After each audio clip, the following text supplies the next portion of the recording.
Hey y'all, welcome back to our channel. My name is Mariah and this is To Be an MD.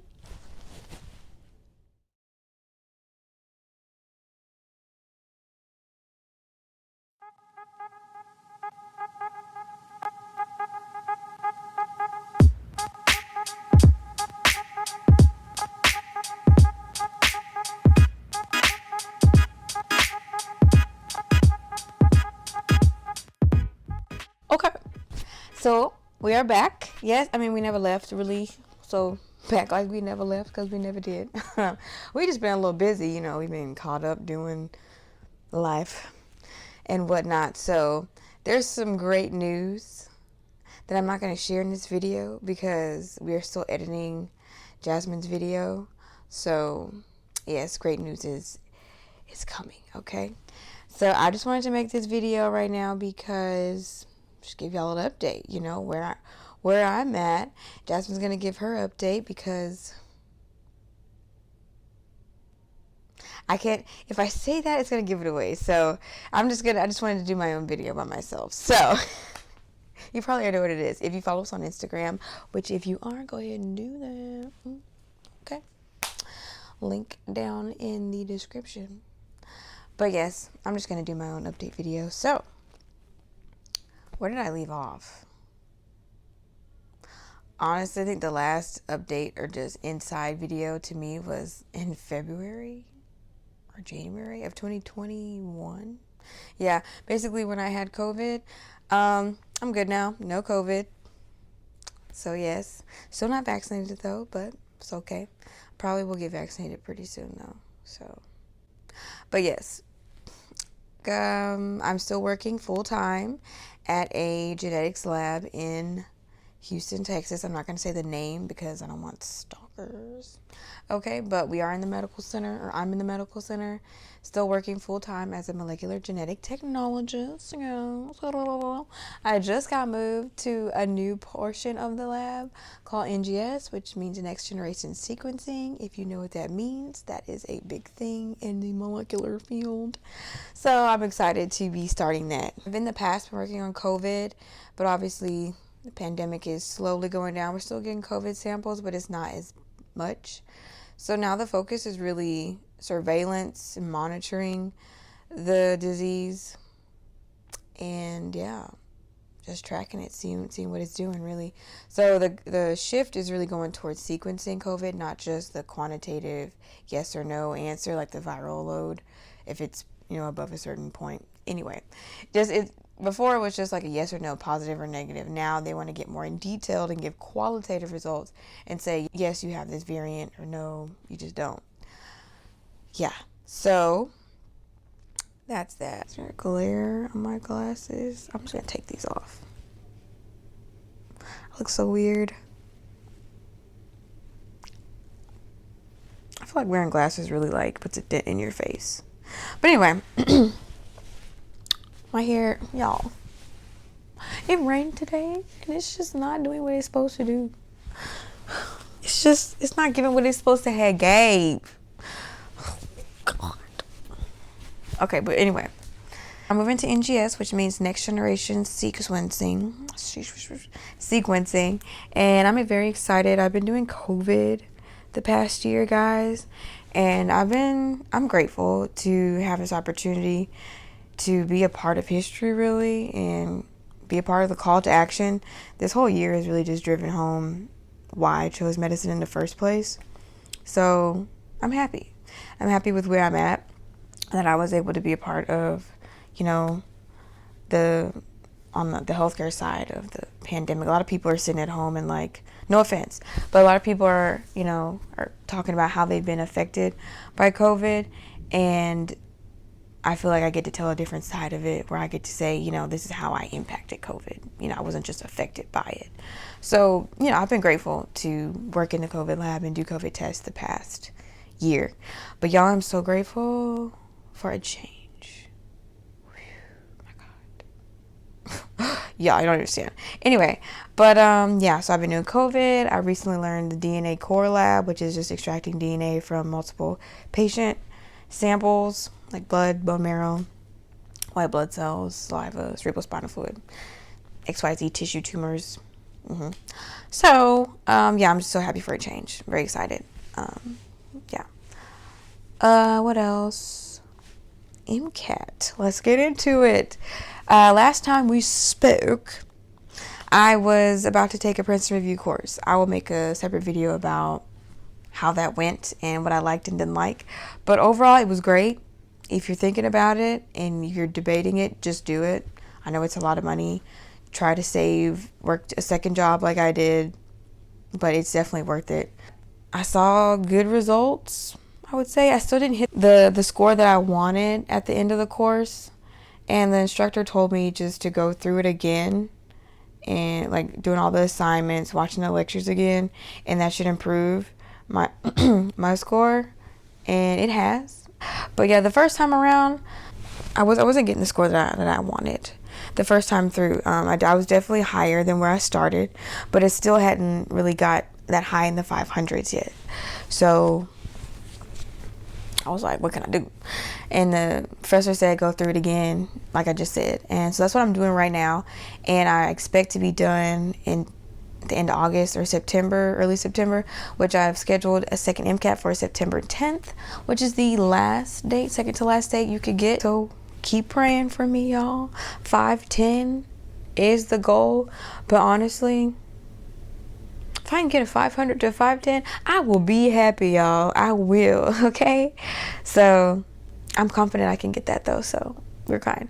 As far as applications go, I have filled out the Texas one, TMDSAS, and the out-of-state application. Well, I'm in Texas, so for me, anything not Texas is out of state. So I filled out AMCAS. It's perfect. It's ready to go. I'm just waiting on the funds to submit it. And if you know anything about applying to med school, it costs. It costs, all right? So go watch our budget video. That'll help you out so y'all know what I'm going through. Yes. So I'm waiting on that. And that's it. Reapplying, retaking the MCAT. Boom. What else? Okay. Now to the good part. Well, let me give you a little backstory. Last cycle I applied, withdrew my application. I mentioned this in a previous video. Withdrew my application because it was late because of COVID and everything. No, I applied early, but I had taken my MCAT very late because MCAT dates were moved. And when I did take it, I got a low score. So like I said, I withdrew, but I left a few schools, okay? So one of the schools, I talked to the dean because I was able to get some feedback. Got rejected, but he gave me good feedback. Mind you, this feedback went until April 2021, excuse me. Like, what is it, July? Yeah, so 3 months ago? 2 months ago? Yeah. Yeah, no, 3 months ago is when we spoke. And this was late April, mind you. Man gave me good advice. He said, extracurriculars are strong, my letters of recommendation were strong, I'm a great applicant, but my metrics are what's keeping me, okay? And so just raise my MCAT, get above 50th percentile in all subsections, or just shoot for 500 or higher. And then he also mentioned that my GPA was low, which I already knew, but I was expecting my graduate GPA to really come in and just knock him out the park. But he still said that med schools are looking at the undergraduate prerequisites, okay, which is that those two bios, gen chems, OChems, physics, biochemistry, English 1 and 2, calculus and statistics, algebra, all those requirements. It's still looking at that. So, yes. And so basically he was saying that I need to raise that, which to me was a little bit, I was confused because then he suggested a graduate post-bac, a graduate school of biomedical sciences to help with that. And so I'm just like, but I already have a master's. And if I take a graduate course, that would be raising my graduate GPA, right? When he just said I need to focus on the prereqs, which come from undergrad, because your undergrad GPA and your graduate GPA are separate. So I was kind of confused. It was like conflicting advice. You know, it was like raise your undergrad GPA, get into a graduate biomedical science program. So I was like, oh, shit. Okay. Mind you, I had already retaken a lot of those courses, even post-graduate school. So I was kind of like, oh, what do you mean, sir? Okay. I emailed him, followed up, and was like, I'm kind of confused. You said this. And then he says, okay, just kidding. Looked at your transcript. You have retaken them and you've shown improvement. So that's fine. Just prove that you can handle the rigor of graduate coursework. Y'all, I did well in my master's program. What else do you want from me? Okay, but anyway. Then he suggested I didn't reapply too soon because I applied in 2020 and I wanted to apply again in 2021. But he was like, I wouldn't apply right now because you've taken Anatomy 1 and 2 that hasn't really done anything for your GPA, right? It's just 2 courses. If y'all know anything about GPAs, once they're down, it's so hard to bring them up. So he suggested that I didn't reapply just yet, which is not what I wanted to hear, y'all. Okay? I'm still going to reapply though, but I did take his advice as far as graduate schools.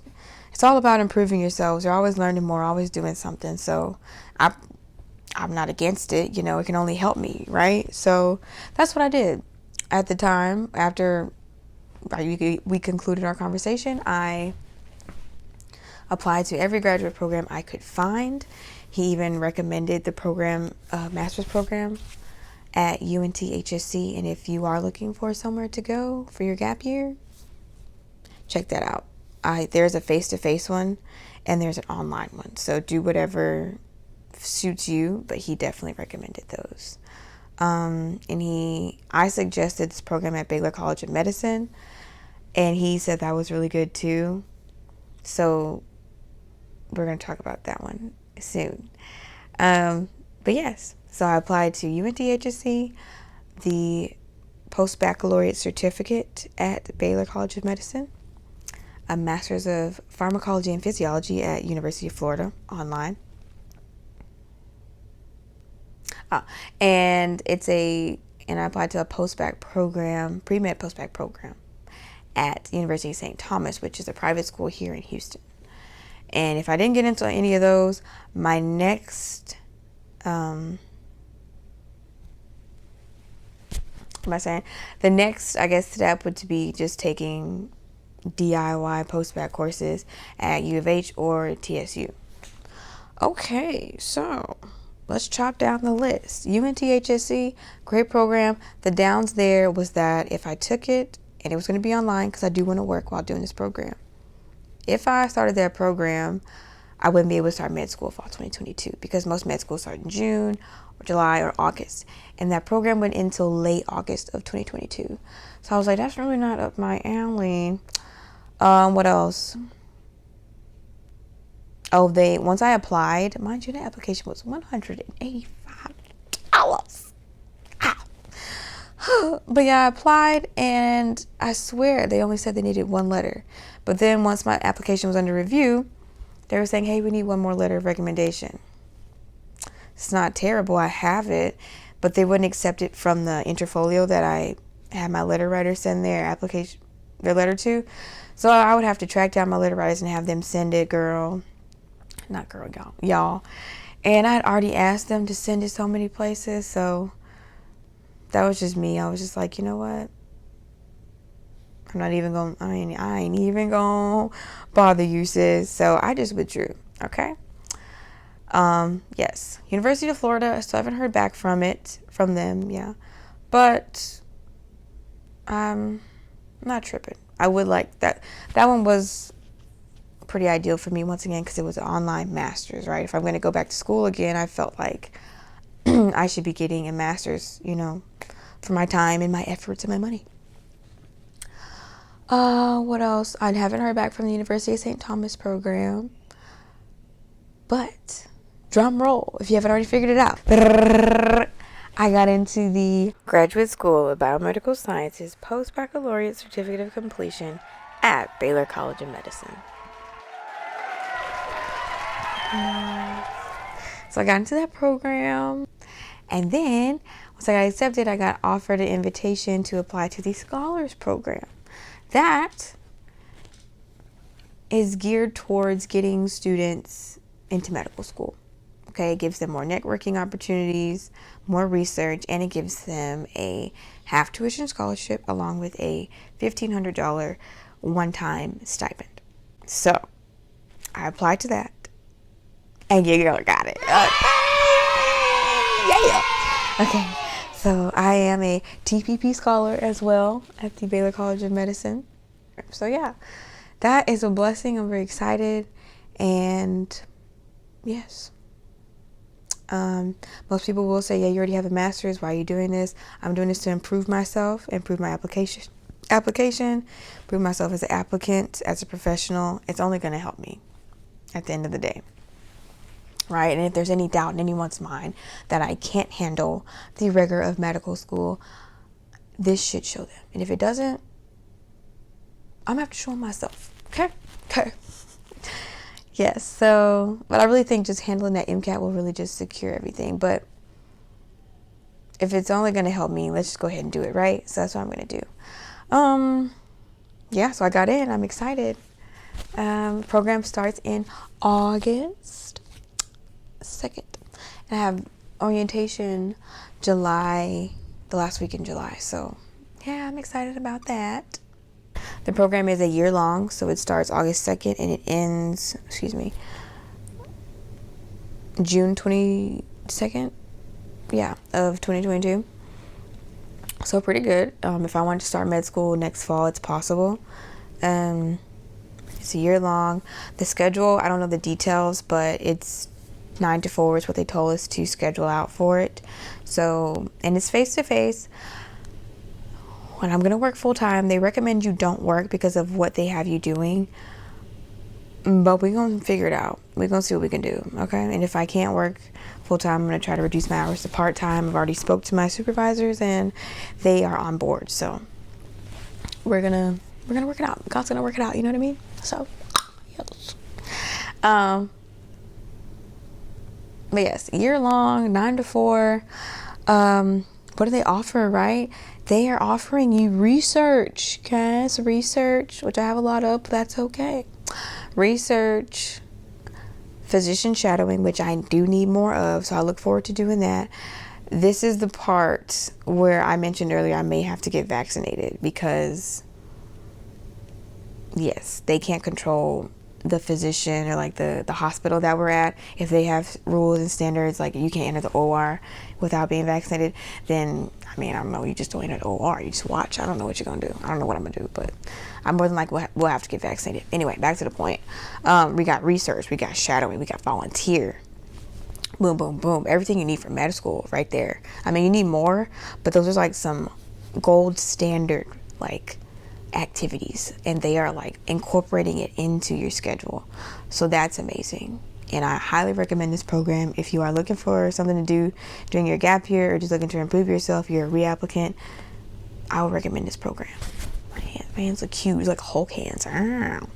Anyway, yeah, that also MCAT+App, guys. During the fall semester, they are integrating a Kaplan course into our coursework. Yeah, so that's exciting. That's great. It's really made for anyone trying to get into a pre-professional health program, and the TPP Scholars program that I'm in is made to help students in that program matriculate into MD or DO programs. So, and courses that we're taking, they are going to be, some of them are going to be with med students, and the others are, I saw it, it's like clinical biochemistry, cell and molecular biology, genetics, medical physiology 1 and 2, graduate research working with R, which is like a data analysis system, health equity, burnout in health professionals, health disparities. It's an all-around program, really. So I'm excited about it. Yeah, I think that's all I have to say.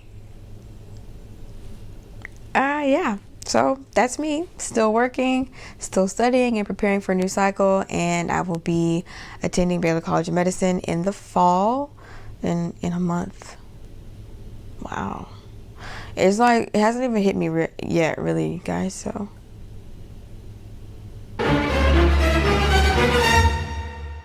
Wow. That is it for this video, guys. Thanks for watching. Thanks for the support. Please like, comment, and subscribe. Yes. Share, share, share. Okay, we're gonna have some new videos coming out soon. Jasmine's update video. And I'm gonna do a Princeton review. Review video, and I'll probably film orientation vlog. So there is more in store. Okay, guys, bye. Keep working hard, keep striving. Peace.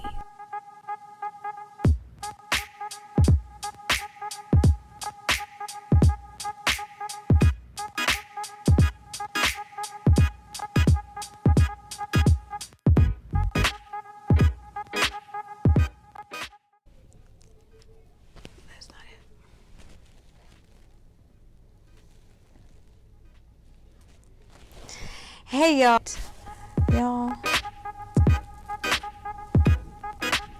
my hair, it rained today and my hair just got all frizzy and it's just hurt. We got some inches though on us. That